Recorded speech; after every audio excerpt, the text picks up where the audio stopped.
It's a Friday, so it's time for me to watch another episode of Robyn Hood with a Y. And why is the appropriate question after seeing this show. At the start of this episode, we learn that Robyn ended up going to bed with Little John and doesn't even remember anything that happened. It's clearly a very faithful adaptation of the source material.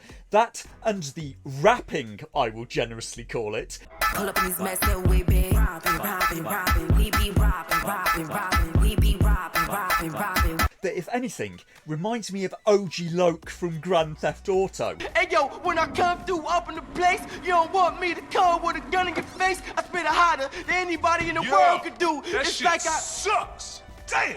And this series was created by a man called Director X that seems to have spent most of his time doing music videos. He comes from an area around Toronto in Canada called Brampton and has an album out called Straight Out of Brampton.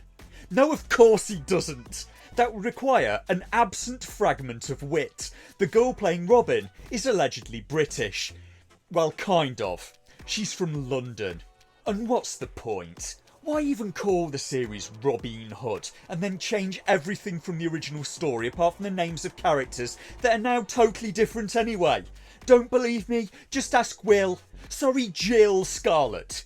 If they'd done something more like West Side Story is to Romeo and Juliet, the show would have been more acceptable than it is. It still wouldn't be good though, and it would still be kind of racist, because the way this series has worked so far, it's basically this meme in reverse. There you go. I'm going to put up a clip of the show here. This is exactly what the hood needs. People love our music. Commentate your bars anyway. You tripping? I got mad flow. Now, would you care to guess who those two characters are? Anyone? Because that is supposed to be Alan Adale and Much the Miller's son. Last episode, Robyn and her gang committed aggravated burglary and assault while robbing someone's house, and in this episode, the Hoods debate what to spend the money on that they had left over from the aggravated burglary, assault and Grand Theft Auto, after they'd paid Robyn's mother's bail money for illegal trespass. Now, Alan Adale wants to spend the extra money on amps for their rap group, and Robyn says that they're not going to spend a dime of it on themselves, and that's good. That's a little bit like Robyn Hood. It's a start, baby steps. Alan Adale then suggests they buy food for the community kitchen instead, and yeah, that would be a bit Robyn Hood, feeding the hungry or needy. It's still lacking the surrounding context, but it's something. Much suggests a bail fund, and then Robyn settles on spending it on a block party. For Lionheart Day, they spend the money on a barbecue, drinks and a bouncy castle. And is this a joke? Food, drinks, barbecue pits? Bouncy Castle? Yeah. I mean, the series is a joke, but is this meant to be an intentional joke? So in other words, they are spending it on themselves. They're just sharing it out a little as well. Unless they're not going, you're going to enjoy the party too. You are spending the money on yourselves. No, we're not spending a dime of that on ourselves. Robyn, we earned that. The writers had an open goal. It would have been so easy for the Hoods to do something selfless. You actually listed better alternatives that actually could have helped people out, and they instead spend it on a party. Again, and I have a sinking feeling Lionheart is going to be like George Floyd. As for the cosplay, I'm just going to put this up. And she has put in more effort into that costume than went into this show.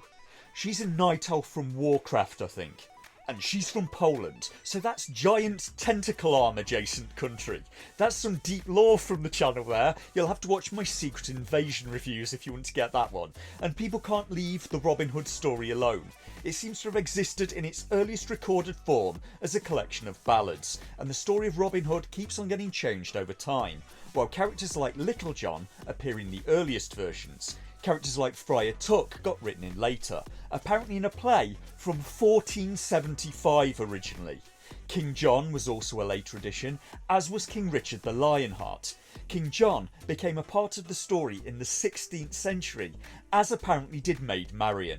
The story's been around for a very long time, and this is Maid Marian now, by the way. She's a lawyer now, and they appear to be going for a relationship between her and the new lady Robyn.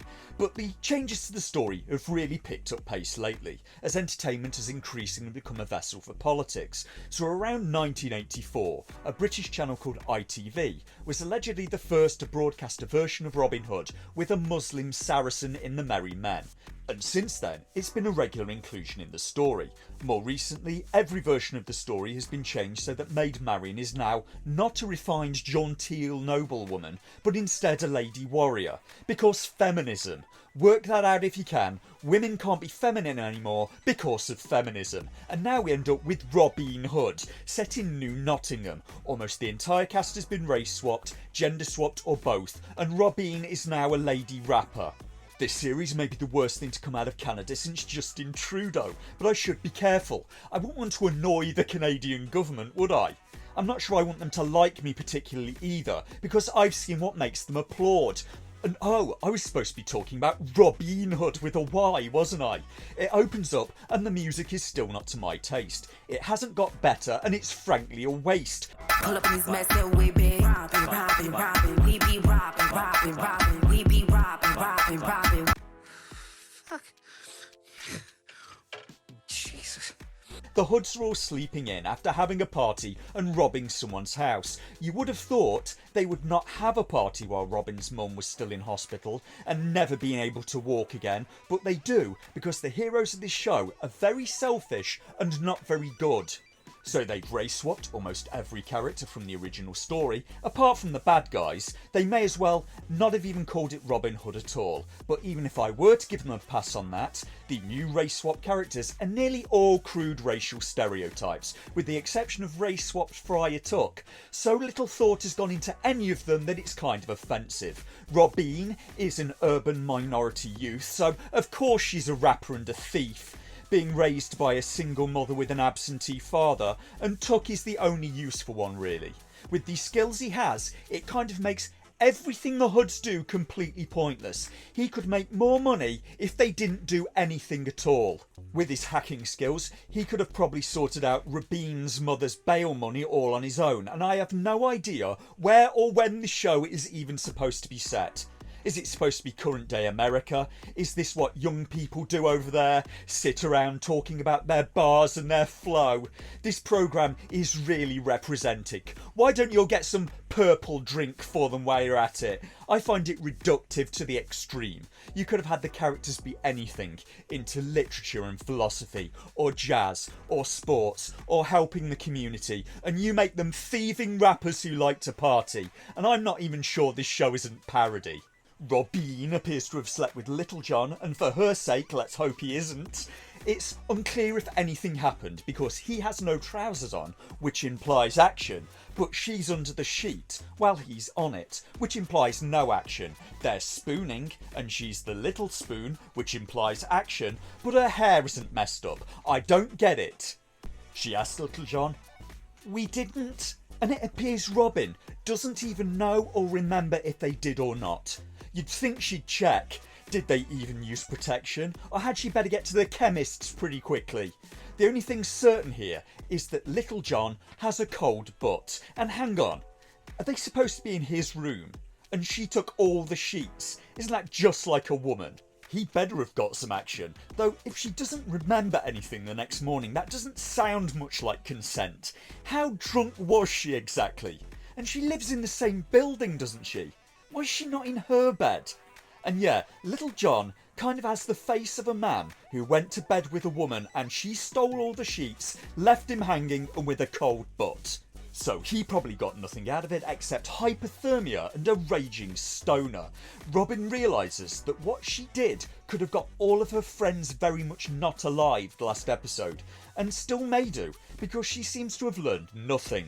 The cops find the abandoned car that they stole right next to their tower block, so the cops descend on them in full force, and this episode goes full on hatred for the police again. This episode is called Beast. And this is all based on a strand of what I will generously call thought from the US that seems to think that if the police force doesn't exist, everything would be fine.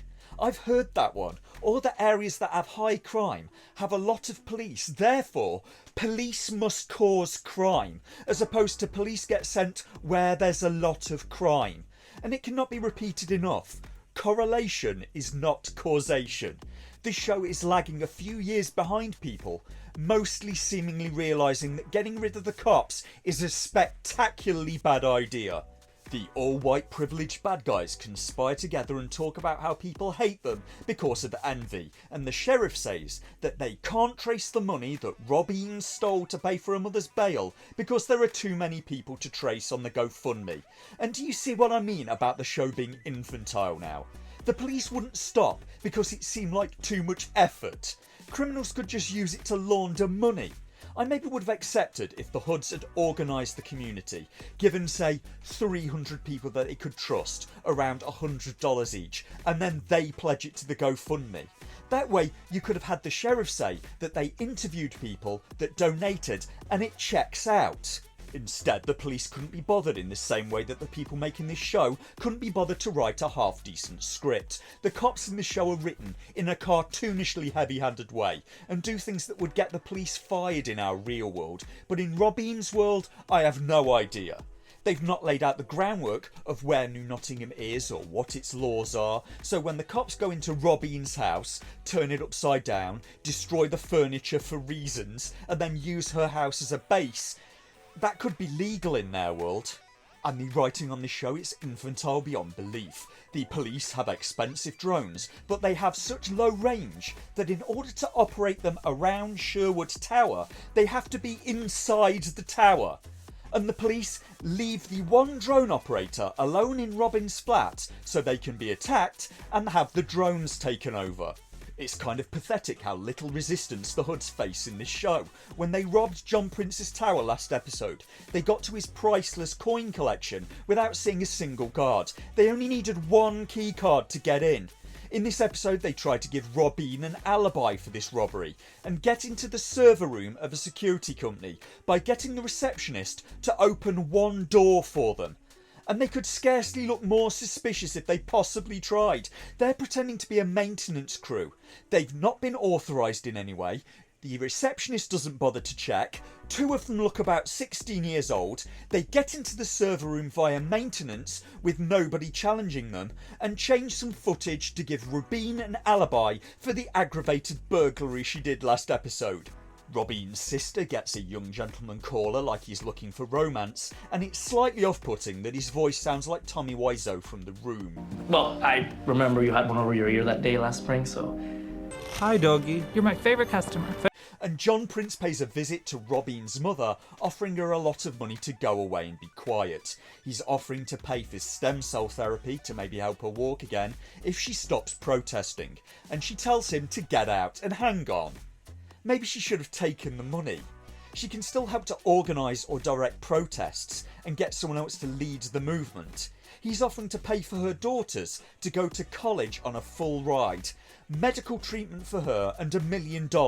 She's a single mother, and instead of thinking about her daughters, she's thinking about herself and her pride. And this is kind of ridiculous anyway. If this were the real America, she'd be looking at a huge payout from the city for the trigger-happy cop who left her permanently disabled.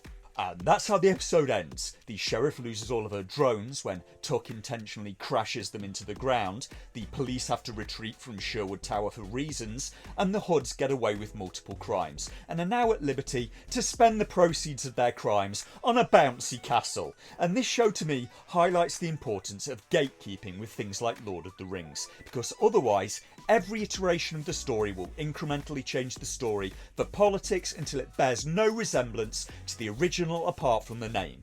Lord of the Rings will be gone in a snap. It will also be terrible and weirdos will clap, but I don't want to see Gandalf remade as a map, Frodo as a trap, and race-swapped girl Aragorn doing mumble rap, you get me? You see what this show's done to me? Gatekeep, or this is the result. Now where's my bouncy castle at? And by the way, this is called gravity.